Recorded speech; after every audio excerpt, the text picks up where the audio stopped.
Marinaro, the Sick Podcast on this Monday, practice day for the Montreal Canadiens. They'll be back at it tomorrow night in Seattle when they visit the Kraken. They had a chance to play the Kraken earlier this season. As a matter of fact, at their Bell Center home opener, and of course, the Montreal Canadiens won that game in dramatic fashion. Speaking of which, it's all been dramatic fashion thus far in the first three games of this road trip because the Canadiens won in overtime in Calgary on the Wednesday. The following night on the Thursday in Edmonton, the Canadiens blew a 5-3 lead, lose by a score of 6-5 with the game-winning goal scored with about a minute and 9 seconds left in regulation. And then on Saturday night, the Canadiens are down 2-0 with 25 minutes to go in regulation, and they come back with 4 straight goals, 3 of which were in a span of about 9.5 minutes. Vancouver gets one late, but the Canadiens managed to hold on. They win the game by a score of 4-3. Huge win, huge character win by the Canadiens. Speaking of character guy himself is a regular every Monday night on the Sick Podcast, Monday to Friday in English. On Mondays,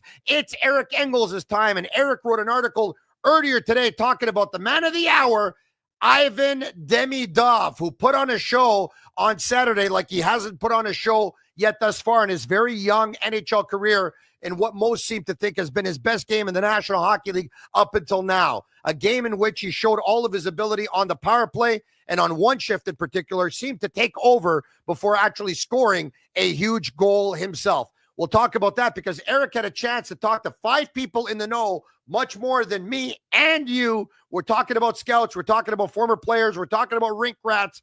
What did they have to say to Eric regarding Ivan Demidov? Eric is coming up. He'll tackle that. We'll talk about Jakub Dobes. We'll talk about Arber Xhekaj and much more right here. The Sick Podcast. I'm Marinaro.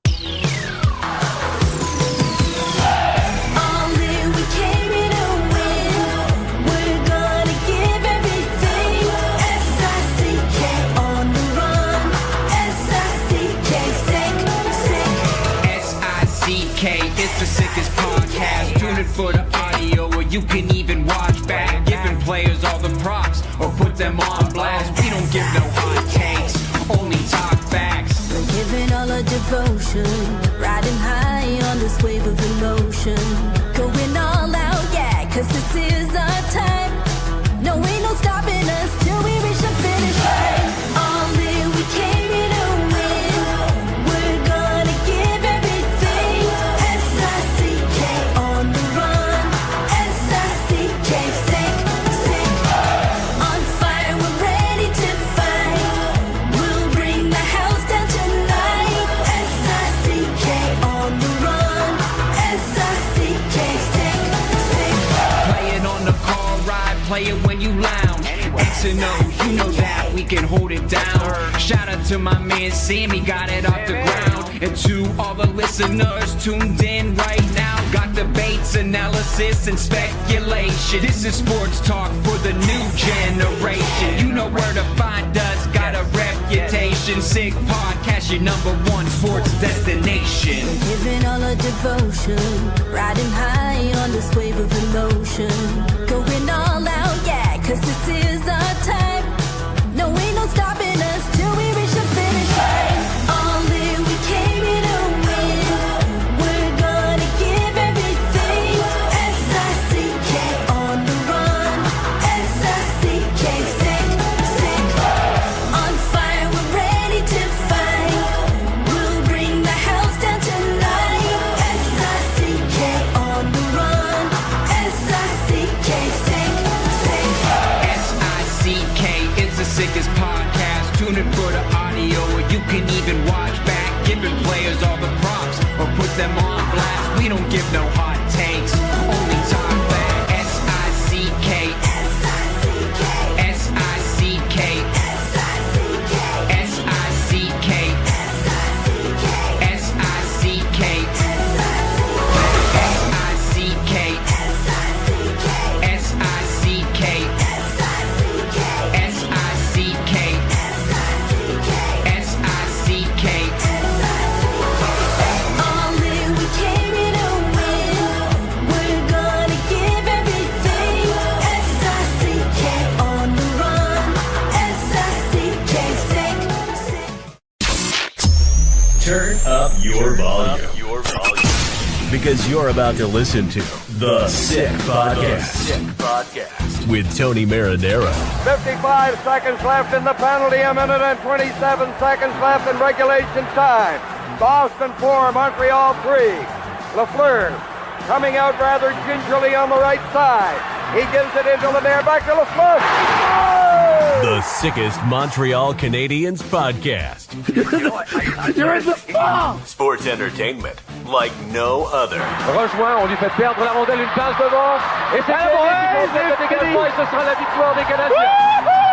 Stanley pour les Canadiens, leur 23e de l'histoire. You found the dogs! John, you found the dogs! He found the dogs! And all together, they worked a young team to the top. And now, a 24th Stanley Cup banner will hang from the rafters of the famous Forum in Montreal. The Canadiens win the Stanley Cup. Brought to you by Energy Transportation Group. Driven to be different. Tibi. Embrace your true nature. And Playground, your premier gaming destination. It's gonna be sick.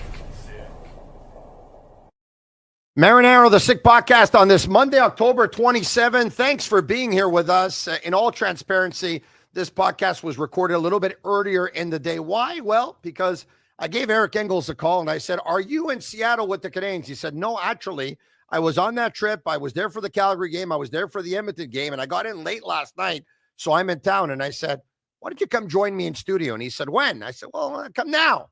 And he said, well, I could probably be there, probably give me 45 minutes or whatever it is. And I said, sure, fine. So he joins me in studio, which is where I do my French podcast, Le Sick Podcast, from weekdays at 10 a.m.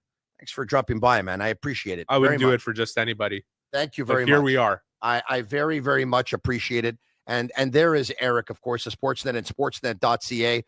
Before we talk about the Montreal Canadiens' huge 4-3 win in Vancouver, and basically we look forward to that game versus the Kraken tomorrow night in Seattle, of which, by the way, we're scheduled to be on air tomorrow night after the game as well. It's a 10:30 p.m. Eastern time start. I'm trying to get out of it. Agnello's telling me that I have to go on because there's going to be people, and I'd like to sleep every now and then. But then again, watching this team play, it's pretty fun talking about them. So we will be on tomorrow, and I don't know how long I'm going to go for, but I'll be on at some point for and sure. Yellow rules with an iron fist. He definitely does, yes. Sick Podcast is brought to you by Energy Transportation Group, a leading asset-light 3PL that's driven to be different from cross-border freight between Canada, USA, and Mexico to coast-to-coast shipping in both Canada and the United States.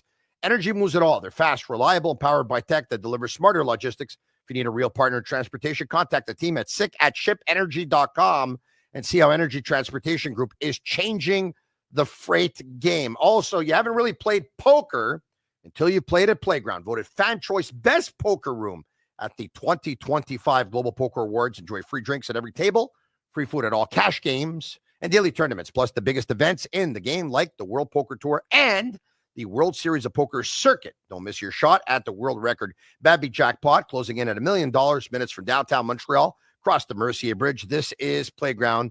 And speaking of which, it's time for us to bring you Eric Engels. Eric Engels, presented by Allard et Emont, experts in heating, air conditioning, and ventilation since 1977.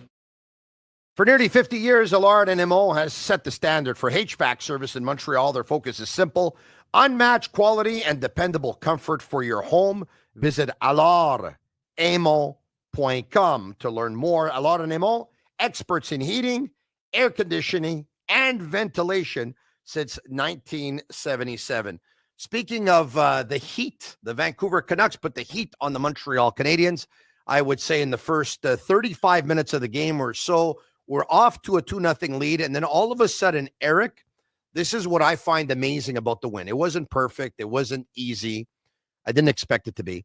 I thought the Canadiens were going to lose on Saturday night. I looked at the schedule. There's some nights where the schedule dictates whether or not you're going to have enough gas in the tank to win the game. And I thought, traveled to Calgary, played in Calgary, 1-goal game, won it in overtime, traveled to Edmonton. I know it's not far. Get in a little bit later. Play the Oilers the next night. Down in the hockey game, rally back, end up blowing a 3-goal lead. You blame the officials at the end of the game. You blame yourselves as well. You're very upset about it. You could get rattled from that. You travel after that game. You go to Vancouver. You're off on Friday. You play on Saturday. You now travel from Calgary to Edmonton to Vancouver. 3 games in less than 4 nights because the game started at 7 p.m. Eastern time. You're down 2-0 in the hockey game, and I'm saying it's over. We know they have talent. If you didn't know how much character they had, you figured that out on Saturday with that big win. Yeah, well, character is one thing, but if I had told you well before training camp, after the summer moves were made, that the Canadiens would have a top 10 power play in the league, you would have said what? I would have said the Canadiens are going to have a top 10 power play in the league. I would have believed that. Yeah, you would have said they should, right? Yeah. You would have looked at the different components, yeah, the type of units they could put together, if they wanted to stack one, if they wanted to balance it out. Yeah. One way or the other, they had enough talent there to have a power play that could win them games, right? Yes. Look what happened. They didn't need it to happen through the first 9 games of the season. Would have helped in Edmonton, but they only got 1 power play. And those guys looked extremely dangerous as soon as Demidov ended up on that unit. A return to what we saw in the playoffs last year. Yeah. Except Suzuki moved over to the left half wall. And sure enough, magic looked like it was on its way until the Canadiens, took 5 penalties and only had 1 power play. Yeah. You knew it was coming in Vancouver. As soon as Vancouver was headed to the box, you knew it was going to be trouble for them. Yeah. And sure enough, the value of having a power play that can win you a game when you absolutely need it to. You're 100% right. You could have looked at the schedule, 4 games in 6 nights, after 3 and 4, after back-to-back, moving from time zone to time zone, the Canucks needing a win. Not a bad prediction on your part. But what balanced it out is the prediction you would have made before the season that, you know what? Yeah. For the first time in a very long time, Canadiens have a power play that could win them a game, and that's what happened. Yeah, there was. I watched the game from a restaurant on Saturday night. Pietro Piano was a very, very well known Italian restaurant on Saint Zuzic in Little Italy, and they probably couldn't even keep up with the demand. They were so popular at one point. They closed for several years. I think Luciano needed a vacation for whatever reason. He decided to reopen, probably for his love of his business and the passion of cooking and serving and all that stuff. And they had a grand opening on Saturday night. So I went over, and it was packed, and everyone was not only enjoying the good food, but they were watching the game, right? Like everyone's into the Canadiens right now. It's like you don't take your eye off the screen because you think if you do, you're going to miss something. I ran into a gentleman who said to me, he said, "Hey, nice to meet you, blah, blah, blah. I want to let you know that I'm related to Joe Veleno." And I said to him, "Oh, that's nice. Very nice to meet you." And I said to him, I said, "I think it's going to be a tough night for the Canadiens tonight." And they were down by a score 2-0. And he said to me, he says, "Oh, no, they're going to win tonight." And I said, "Oh, I don't think so. I think it could get ugly." And anyway, at the end of the night, I said to him, I said, "I'm happy that you were right, because obviously it's great for the city. It's great for everyone." Ivan Demidov is the guy that everyone's talking about right now. You talked about his move to the first wave of the power play. It's hard to blame Marty St. Louis for anything, because it's probably, first of all, I mean, he knows his team and he knows his locker room better than anyone else. But, the whole city was clamoring for Demidov to be on the first unit of that power play right from game 1, the way they were doing the same thing for Lane Hutson. It took about a month and a half into the season last year, I think, give or take, you correct me. 20 games, wrong, 20 games into the season before we saw Demidov, before we saw Hutson on the first wave of the power play. It took less than that for Demidov, but obviously there's a process to Marty St. Louis thinking. If you think he's good enough to be on the first wave, and I think he's good enough, clearly Marty St. Louis knows that he's good enough, right? Marty's not missing anything in this equation, and you could get behind. What do you think he's thinking, trying to put 2 balanced units together? He's thinking we'd like to create that type of balance where we are dangerous on both units, where we have our best playmakers setting up our best shooters on each unit, right? Laine was still there. So you had the left-handed Demidov across from him, ripping his one-timer. With the Noah Dobson on the Noah point. Dobson at the point. Do you think it had anything to do with Demidov being a young player? And yes, for sure. There are politics when it comes to the power play. I think Arber Xhekaj wrote a great piece on Saturday exactly on that notion that, you could talk about what is obvious in terms of where you're going to place your personnel, but there are other elements in terms of managing your personnel and the veterans in the room and guys having to earn that space. One thing that when you look around an NHL locker room, and one where there's a good culture, where guys are really not just in it for themselves, but really in it for the team and benefiting from being in it for the team, when they see Demidov's impact as he's moved to that place, it becomes a lot easier to accept. Mike Matheson who's been a power play guy for his entire life, Yep. coming through the NHL, Yep. could see the benefit in moving Lane Hutson to where he was occupying his spot for so long, right? Yep. You do have to let these guys prove it. So that was part of the equation. But another part of it, in addition to Marty saying, needed to see that Demidov would have the engagement defensively before, putting him in that spot. I think that's almost at the bottom of the list of probably the reasons why he started where he did. Yeah. You just think about the Canadiens are so focused on where they're at 5-on-5. They know that their power play will be a weapon at some point or another. They weren't particularly focused on it through the first 8-9 games of the season as they shot out to a 6-2 record. And, they lost that game in Edmonton. And I think we all know the reason they lost it. Now, Demidov becomes undeniable. Laine's on the sidelines. You put him across from Suzuki. That's the real thing. Everyone could talk about how Demidov has transformed the power play, but it's the fact that they have these two brilliant playmakers on either flank, both guys that can also shoot the puck, and they can also manipulate you in different ways with their one-on-one moves. They become triple threats from both flanks, and that makes the power play lethal. Speaking of Laine, the Montreal Canadiens sent out a press release before the game on Saturday, basically saying that Patrik Laine would be out for about 3 to 4 months, an abdominal injury, and core muscle. Yeah, and so look, I think the good news in all of that is that at one point I was thinking, don't tell me that he hurt his knee again, right? Because of course, when he injured his knee in preseason last year, team doctor said, I think you're going to need surgery here. And he's, I'd like to have a second opinion. They didn't want to do that. Second opinion, I think you're going to need surgery. I don't want to do that. Goes for a third opinion. They say, probably you don't need surgery after all. And so what I was thinking was, when we were told it was a lower body injury, I said, can it be that he probably needed the surgery after all, and it caught up with him and he got hurt? So the good news is it's not a knee injury. But once again, the medical update was Patrik Laine underwent surgery to repair a core muscle injury. Procedure was performed by Dr. Mark Zoland at Lenox Hill Hospital in New York. Laine's recovery period is estimated to be 3 to 4 months. Now, while that was going on, Patrik Laine, I don't know if you saw this, but put out a little story on Instagram. Did you see that? Yeah, I did. And it said, you don't lose if you get knocked down. You lose if you stay down. So and which was a quote from Muhammad Ali. Yeah, the great Muhammad Ali. I wonder if Muhammad ever really said that, but it was attributed to him. Yes. For sure. So now listen, for those who are questioning Patrik Laine's commitment to hockey, commitment to the team, commitment because there always will be. You take a look at a post like that. This guy came in with all the right intentions and, was happy to be healthy for the first time in a long time, said he rediscovered his love and the passion for the game, and the Canadiens and Marty St. Louis were a big reason for that.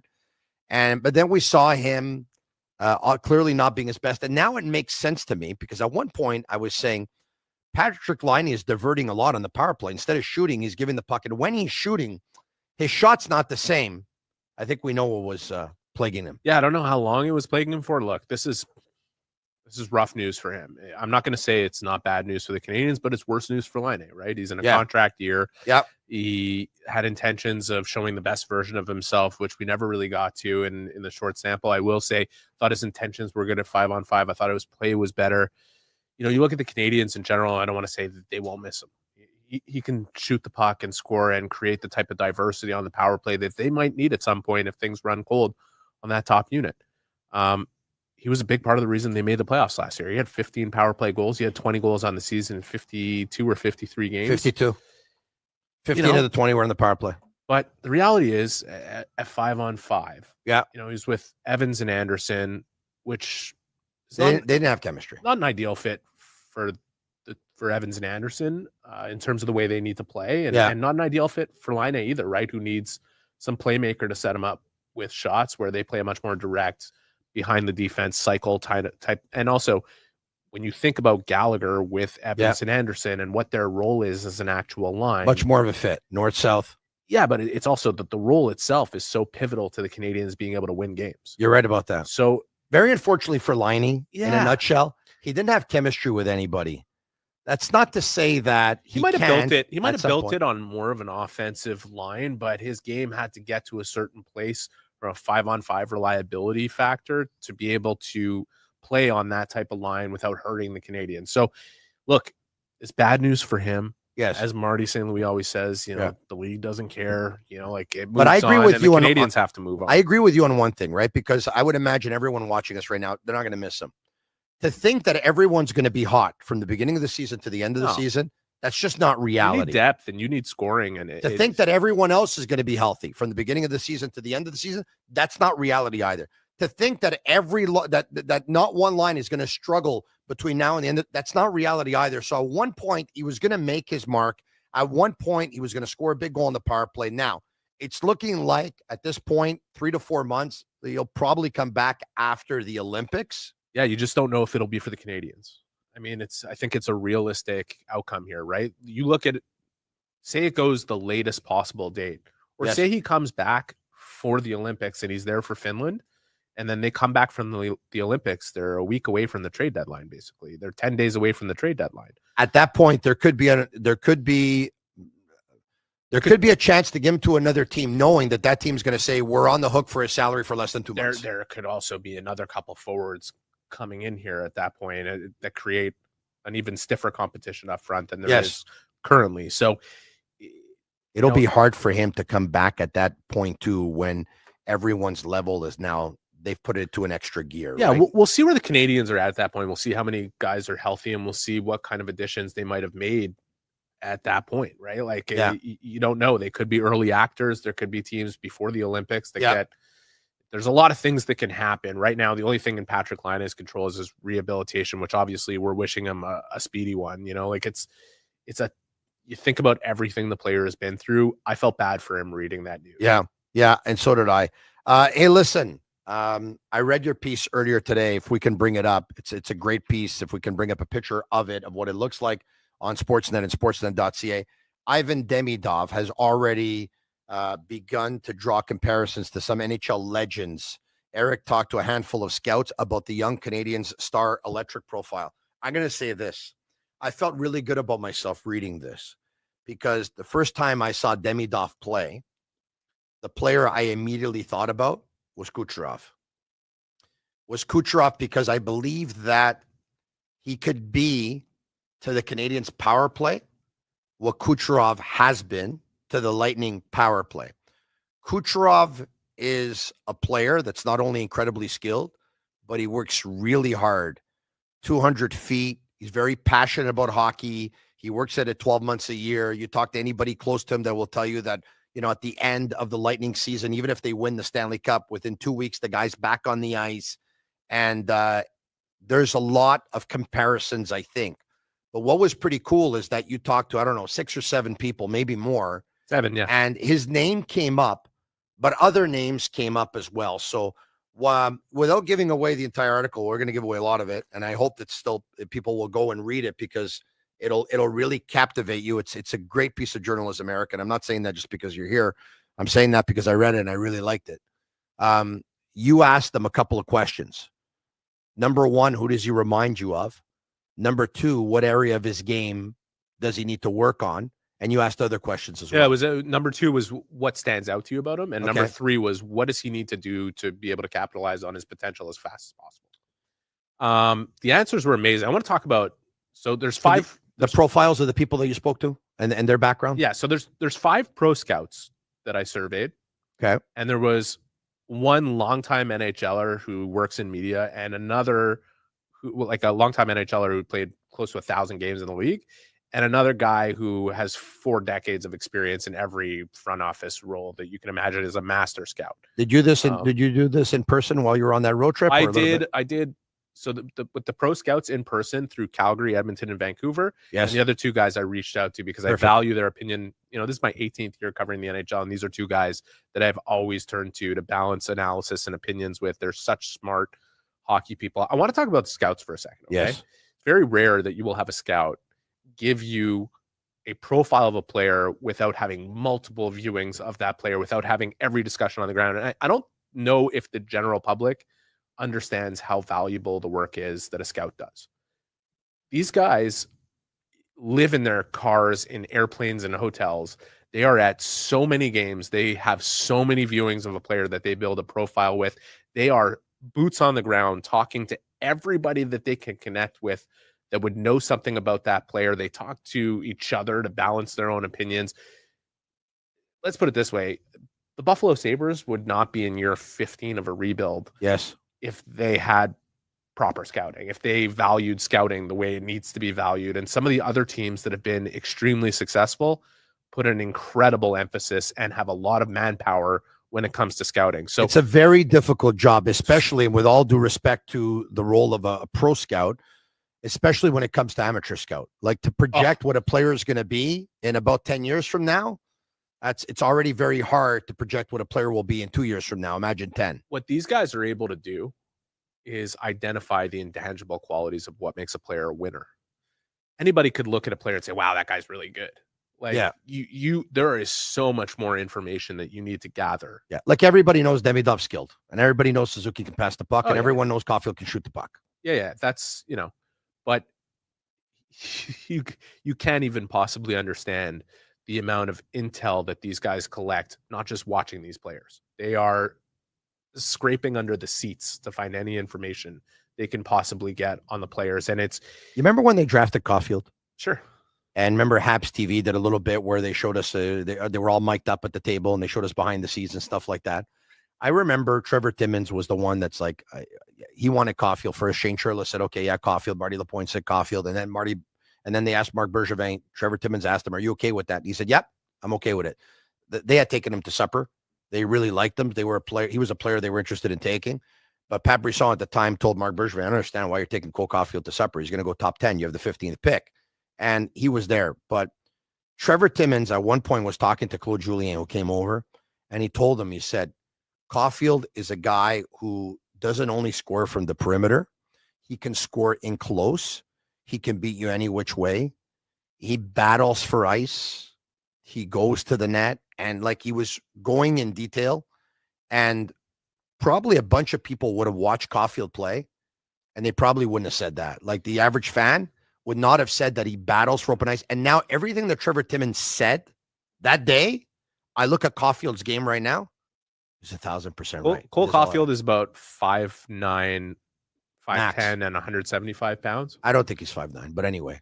He wins 100. He wins 80% of his battles, his one-on-one battles, and 100% of them are against guys that are bigger than him. And this actually came up with one of the guys I was surveying who was like, you think Shane Churla would have taken Cole Caulfield if he was just a one-dimensional scorer? Like he would have looked away from any player like that. Mm-hmm. So it's funny you bring him up. Look, it's all to say, to have the participation I got on this piece is a full credit to these guys for even doing it. I granted them anonymity. They work for other teams. Their names cannot be involved in something like this. But they were willing to play ball and offer a profile of this player. And what was really interesting to me in speaking to 7 different people is how kind of congruent the answers were. None of them were privy to what the others had to say about stuff, but you could see that they all have varying opinions in a certain way, but there's a lot of tie-ins. You can draw a line between each one in terms of what they see as areas of improvement. Yeah. In terms of what stands out to them, and also in terms of the players that they mentioned. The number one player who was cited was Pavel Datsyuk. And that was surprising because it's not often that you compare a winger to a centerman. But there was a lot of context in the way they were comparing him to Datsyuk. So we all know Datsyuk was a perennial Selke candidate. He's one of the best defensive players. His defensive stick was incredible. You don't see anybody mentioning that element in terms of what they're comparing Demidov to. Where one of the scouts said, and I don't want to misquote him, but I'll paraphrase, he's like Datsyuk in that his skates, hands, body, stick are all connected as he's making his plays. Like you can just see, and the way he uses his edges. And that's deep, by the way. That's deep. His cutbacks. There's a lot of deep analysis in there, deeper than I was expecting, in handing off these 3 questions via text.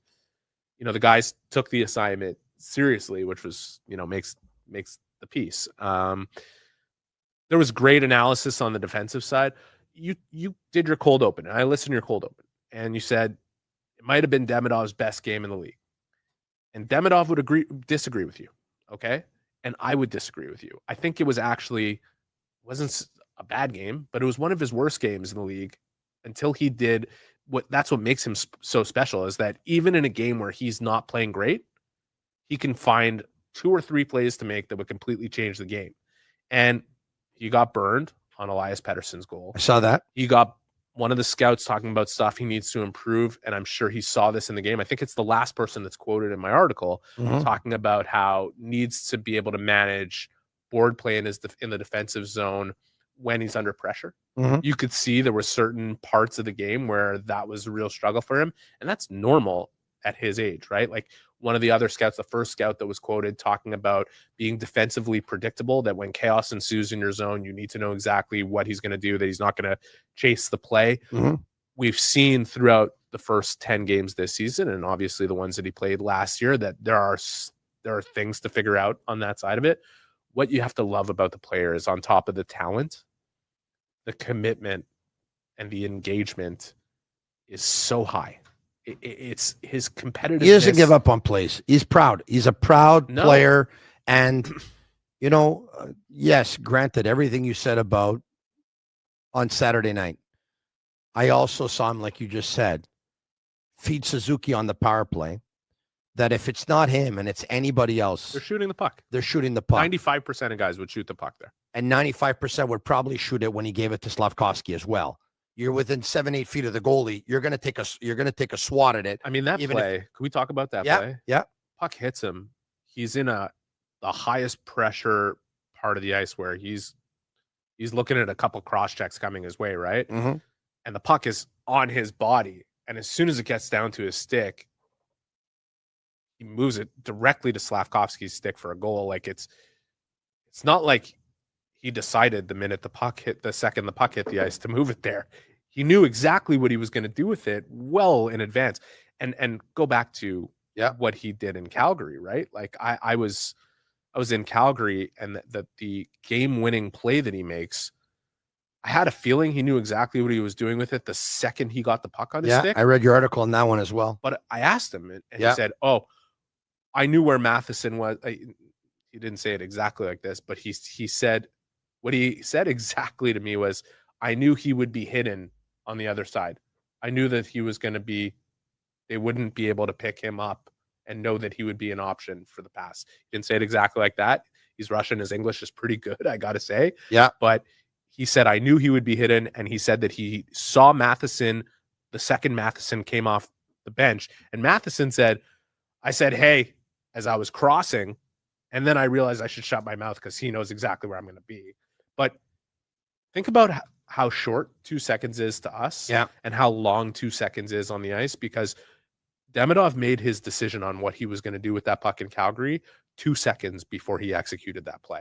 I had a chance to speak to him the day after they won the Bell Center home opener.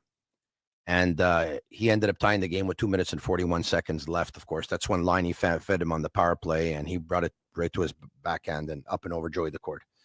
And I said to him, talk to me about the play. And he's like, I'm on the bench, and we're down a goal, and I'm looking around in the arena, and I'm seeing, a full house of people who cheered us on the entire game, who want us to come back in that game, who want us to win that game. And I'm like, I can't let these people down. So I go out and, trying to win the hockey game, like we're trying to win. And I know it's a very simple thing to say. Yeah, it is. But like when he tells you, it's good insight into who the person is. I could feel the care level is genuine. Yeah. Like I could tell this guy's he's not selling me anything. Since you like to list people. Yeah. How many players? Yeah. On the Canadiens right now. Yeah. Have that mentality that a lot. The puck's in play and they want it on their stick and they want to make the difference. And that's where Gordon Hughes, Bob Rov, Marty St. Louis, the coaching staff, like I'm gonna say, like I said this earlier this morning, okay? I'm not gonna tell you that I was one of those who was I'm very disappointed when they didn't draft Michkov, all right? And I'm not saying now that they should have drafted him or not drafted him.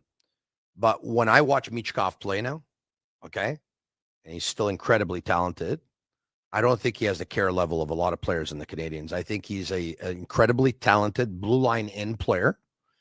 My feeling is, and this is probably not fair, but I'm going to say it anyway. My feeling is that if his team loses the game and he scores a couple of goals, you won't have a hard time falling asleep. It's very unfair what I'm saying, all right? It's my perspective from the outside with no knowledge whatsoever from the inside. It's just body language. It's just whatever. I could be wrong. I think Michkov is an elite individual talent. I think he's an elite individual talent. I think he's. And I'm not saying the Canadiens wouldn't have been better off with him. And I know that one has nothing to do with the other. Michkov's got nothing to do with Demidov, different years and all that stuff. But what I'm saying is, I think, they wanted to have a culture here like they've told you about often. And I think right now we're seeing that the care level of a lot of these players on this team is very, very high. So, and the locker room is tight. Like Eric, players have told us before in the past that there was a tight locker room, and we knew that there were. It's the tightest locker room I've been around. Yeah. This is year 18 for me. Tightest locker room I've been around, and it's not that hard to figure out why, right? Like you've got a bunch of kids between 22 and 26 who have all grown together over the last number of years. So integrating more players in that age range becomes easier. They've got incredible veterans and guys like Gallagher, Matheson, Evans, Anderson. Before them, guys like Monahan who helped set the culture. David Savard, can't forget about him. Huge part of the culture that you've seen develop here. So that's a big factor in it. Just coming back to Michkov, great individual talent. I think he cares a ton. I think he wants to win the game. I think when you look at him and really the reason why Bobrov seems to be the only guy who gets credit for this. Bobrov and Marty Lapointe, who share this job and are both absolutely as influential as each other in all the decisions that get made around draft time. It's not that they didn't like Michkov. They saw one player who is a great individual talent. They, in that draft, were already thinking about Ivan Demidov, and the reason why is because they see a player that makes players around him better. Yes. And that type of player will always be valued a little much. Both of them went, 5th and 9th overall. What was Michkov went 7th, I think. 7th? Okay. Yeah. Listen, Bobrov knows Russian players like the back of his hand. You know why I this morning who I thought about? But so does Marty. When I drove to work, I thought about Marc Bergevin for a second. You're gonna say, why do you think about Marc Bergevin for a second? Remember when Marc Bergevin told us that Shea Weber left a culture in the room that would stick around for a long time? Everyone's talking about how great a captain Suzuki is. I think Suzuki is a great captain because Suzuki's great and has always been great and had the potential to be great in the National Hockey League level. But I think Suzuki learned a thing or two from Bert Weber. Oh. And if he did, and I'm sure that he did, it means Bergevin was right.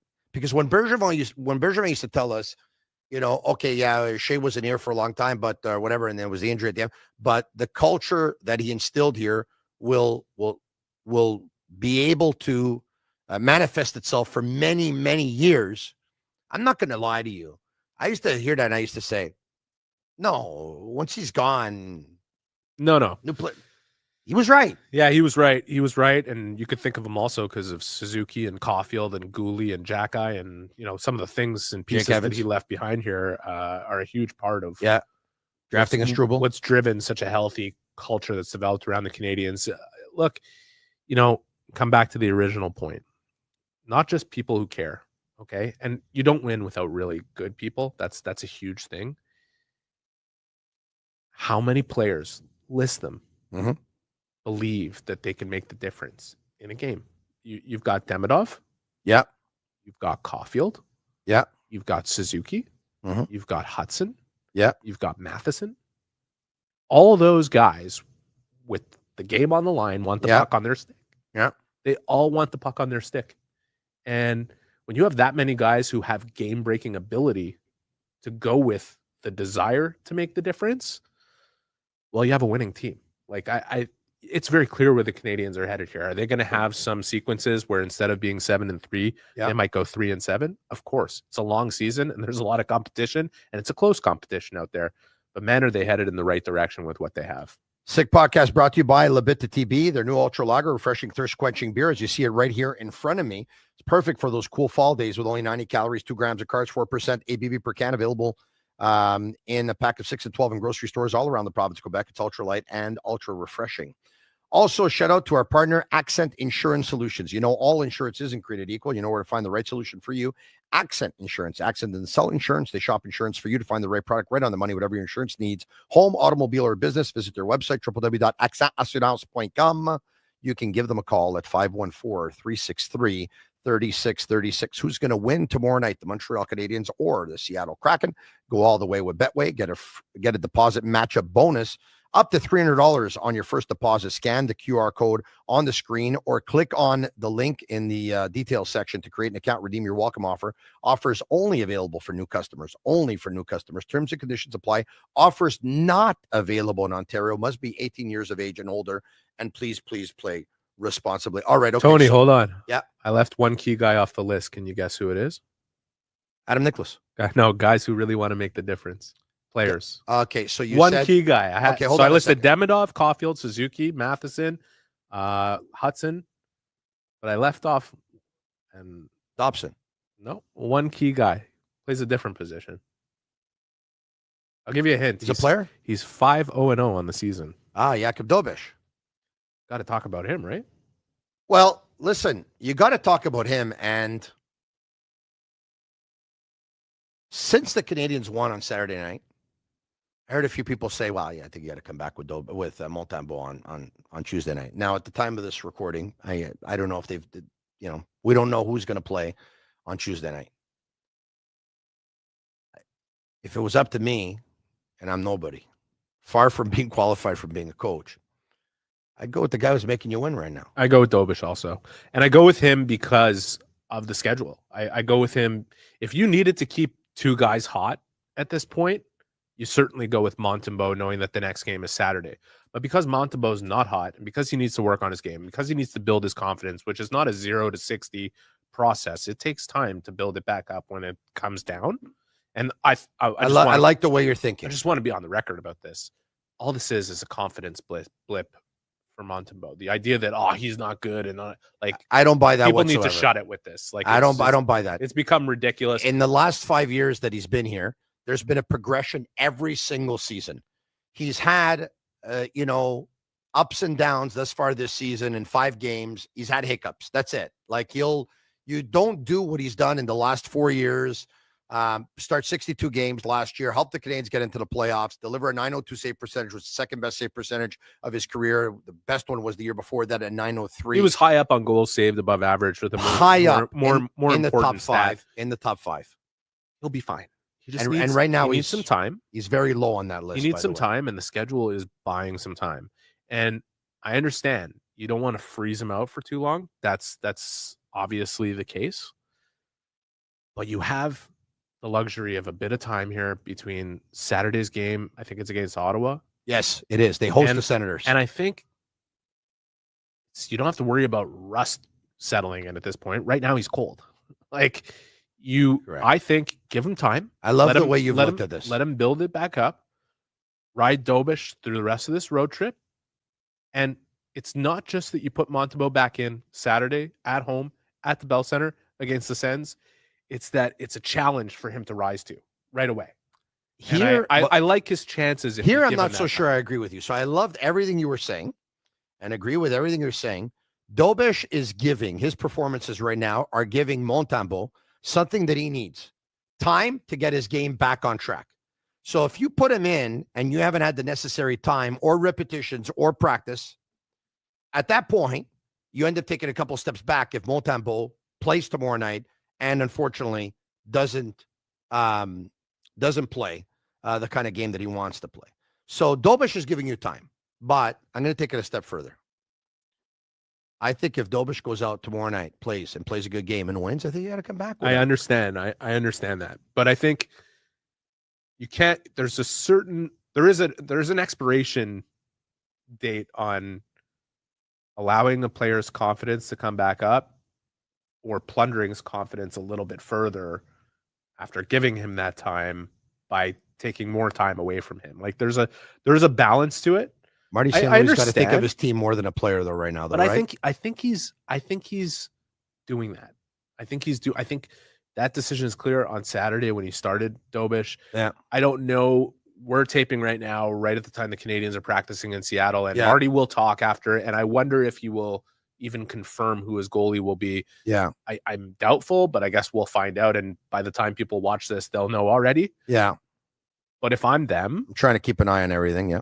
I go Dobes on Tuesday, and I come back with Montembeault no matter what on Saturday. And then we'll see what happens. If Montembeault is not up to the task, then it's going to be back to Dobes. We'll respectfully disagree on that.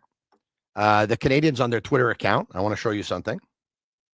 Heading into the practice, have a picture of one player, Arber Xhekaj, making his way onto the ice. Not a great night for him on Saturday. He can't take those penalties.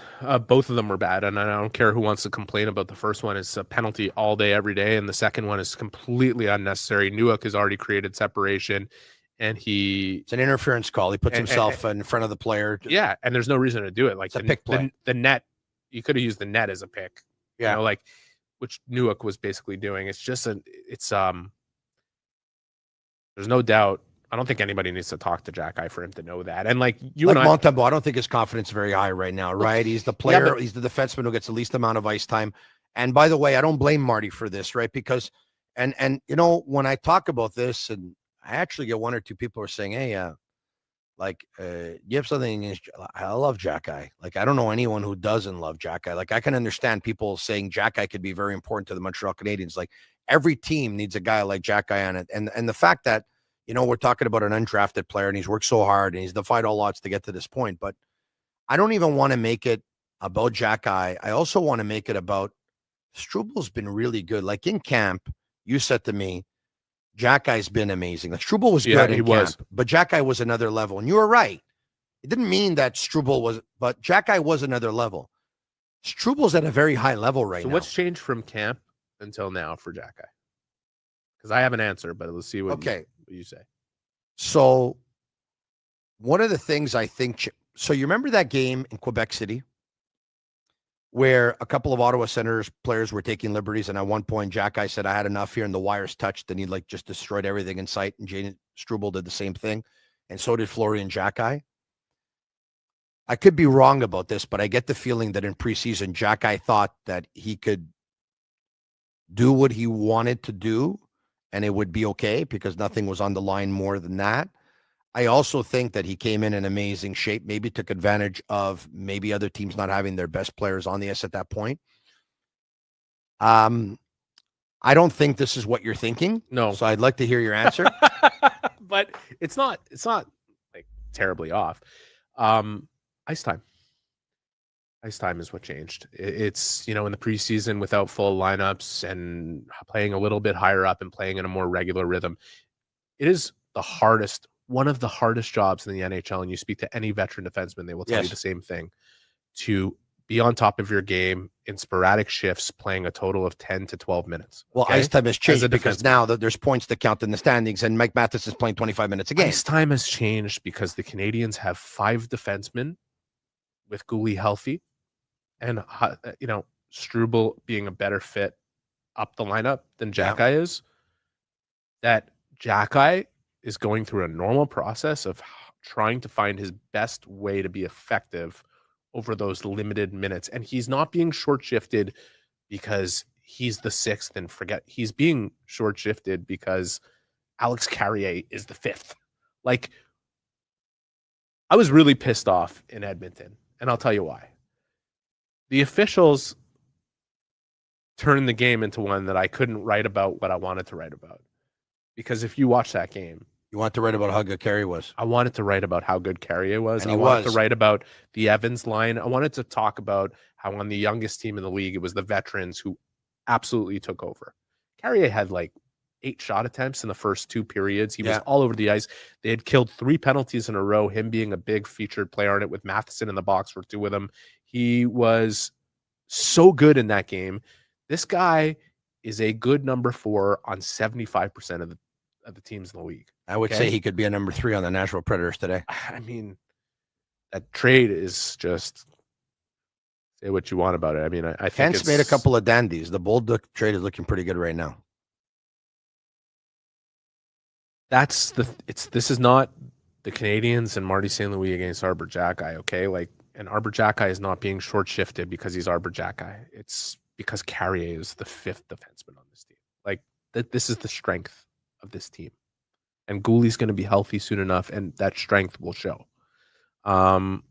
He's got to find his way. I'd still rather keep Arber Xhekaj in this team if he ends up being a number 7. Like, some are like, he can't be a number 7. Why not? No. And by the way, as good as Struble is, he's the kind of guy that every now and then will have a setback. He needs to be consistent also. Yes. This is They'll what we push each forget other. because They'll push they've each been other. around for a little bit. This is the hardest position outside of the net to find the level of consistency required, especially in those type of limited roles. I think Xhekaj has a great attitude. I'm telling you, nobody needed to tell him that those were bad penalties the other night. I think he will respond. He'll be given a chance to respond. I hope for him. Yeah.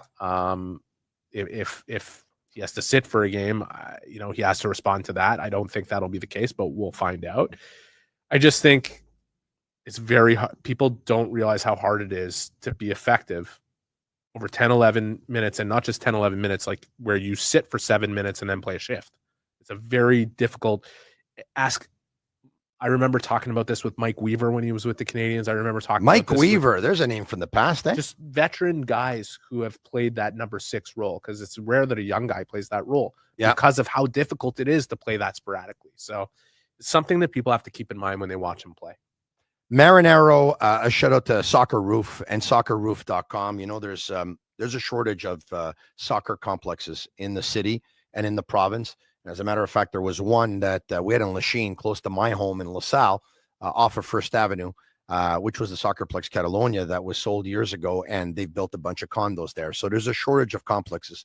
And there's one that opened up in LaSalle about a month ago. They had their grand opening. It's called Soccer Roof. And if you've never seen it, go to their website, soccerroof.com. They have a couple of locations, one being in Hochelaga, by the way, Maisonneuve area, but you'll love the one in LaSalle. It's state of the art. It's modern. There's 6 fields. There's 2 that transform into deck hockey. There's a pickleball court. There's a half basketball court, by the way. It's a great spot for corporate events, a great spot for birthday parties. But if you want to practice your favorite sport, which is soccer, you can show up with your futsal shoes. You can show up with your turf shoes. You can show up with even your cleats.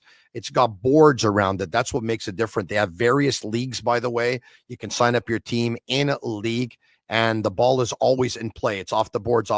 You can play with a futsal ball that doesn't bounce, or a regular soccer ball. And it's a great place for the kids to gather instead of being on the streets and stay in shape.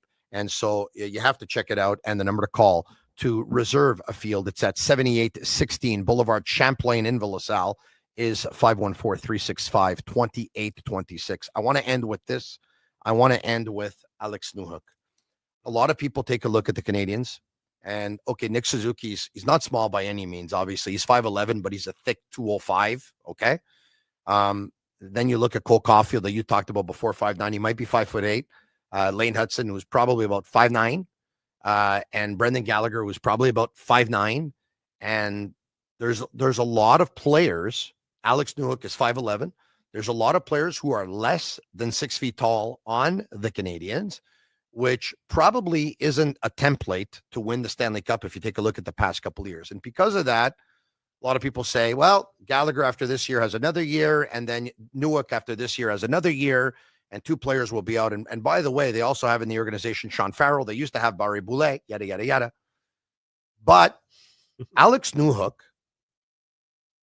for some, they might look at him and say, oh, I wish they had a bigger guy in his spot. Alex Newhook's having an amazing start to the season. He's playing so well. I'm blown away by the way he's playing. For me, like, I expected Demidov to be very good. I knew that Suzuki would be very good and Caulfield would be very good. But for me, Newhook, who scored 15 last year, and Kampanen are 2 guys that have, their game has really impressed me. Yeah, I'm just looking up Newhook stats as we talk. So 3 goals, 4 assists, 7 points, 10 games, 3 points in 5 points in his last 4 games. Chemistry with Demidov, chemistry with Kapanen. Details, man. His details are so good. He's all over the ice. Playing the penalty kill. I don't know what people are thinking with looking at the contract situation, but this guy continues to play this way. He's going to be here longer than this season and next season. And I would say the same for Gallagher, by the way. I understand it's You think so, eh? Oh well, it's not going to be for $6.5 million against the cap. Yeah. It would be really nice actually. Holy shit! For Gallagher to be here for a while, because how good has this guy been? This guy. So Max Lapierre says this to me. When Jake Evans and Josh Anderson played their best game of the season on a line with Brendan Gallagher, and then Brendan Gallagher had played before that with Bolduc, and then Brendan Gallagher in the past used to play with Danault and Tatar, for example. Max Lapierre says to me, you notice that every time they give a player to Gallagher, that player in that line does great. That's the entire. You could write a book about Gallagher's career with that as the headline. That's exactly who he was throughout his entire career. Is that you could put him on any line and he'd make that line better. And there was a couple years in between with some major injuries that happened and some major adjustments that needed to happen in his game that happened under Marty St. Louis, with Gallagher engaging in that process with Marty St. Louis. But since last year, he's been that player again, that you put him anywhere and he's going to make that line better. And you know what? Him, Evans, Anderson, that was their roughest game in Vancouver. They just, you talked about the fatigue factor inevitably catching up with the schedule, 4 and 6 nights, 3 and 4, West Coast travel, 2 different time zones, 3 including their own. It caught up to those 3 guys. But holy shit, like, look at this guy play.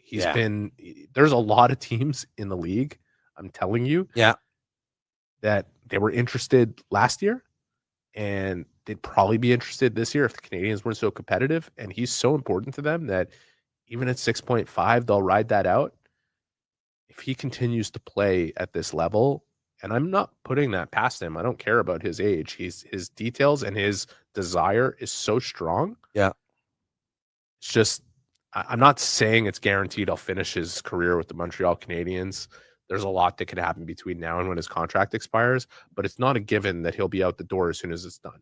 I don't remember when was the last time there was a brand new car that would drive itself into traffic every day for about 10 years.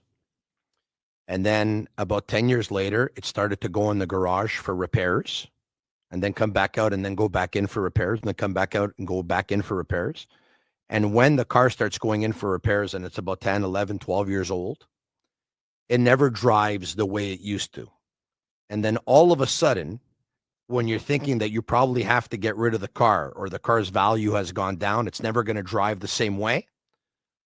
The car for about 3 years no longer goes into the garage, and it drives better than it's ever driven before. That's Brendan Gallagher. And it defies logic. It's impossible not to root for him, though. You know, you think about everything he's been through, what he went through last year, losing his mom, who was so close to him and such a key driving force in a big family. Yeah. And how much this guy cares. And we talk about culture. There is so much conversation about culture of the Canadiens, because it is where they might not have been advanced on paper with some of the other teams around them that were going through this process. I said to you last year, where they are way ahead is in culture. And it's because of guys like Brendan Gallagher. You mentioned Shea Weber. Yeah.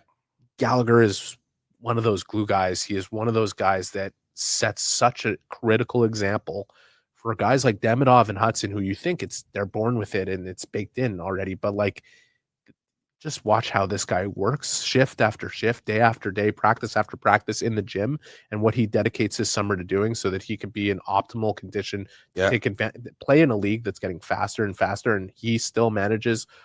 He's so much more efficient as a player now than he was 3 years ago. Yeah. Remember when Kent Hughes talked about Brad Marchand, the way he changed, the way he played a little bit, and that was one of the things that they were going to try and do with Gallagher. Great at getting better. It would be sad to see if this team wins the cup one day and he's not on it, and Gallagher's not on it, right? And it's funny because now we're talking about a chance of this team, a chance to win the cup, and we haven't talked about that. We'll be talking about it for the next Eric 10 years Engels, after this one. I so appreciate being on the phone with you and are you in town? Yeah, I'm in town. Why don't you drop by the studio? Okay, it'll take me half an hour to get there, but I'll be there. And you came by. Thanks, man, for doing 40 minutes with traffic at the carry, but I do it for this guy for sure. Traffic going everywhere. It takes me about half an hour to get from LaSalle to Villemart.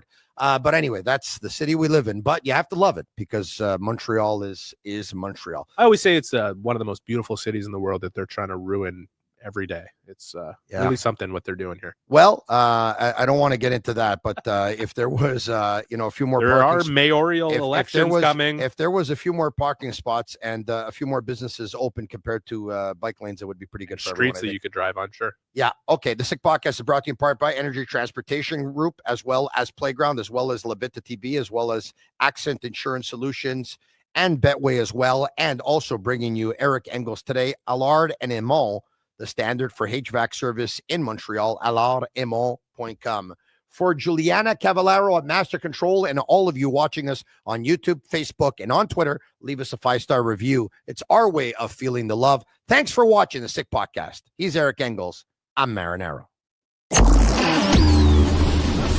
And that's a wrap. Hope you don't miss us too much until next time. Follow the Sick Podcast with Tony Marinaro on YouTube, Instagram, Facebook, Google Play, and Apple Podcasts. The Sick Podcast is brought to you by Energy Transportation Group, driven to be different. LaVie.tv, embrace your true nature. And Playground, your premier gaming destination.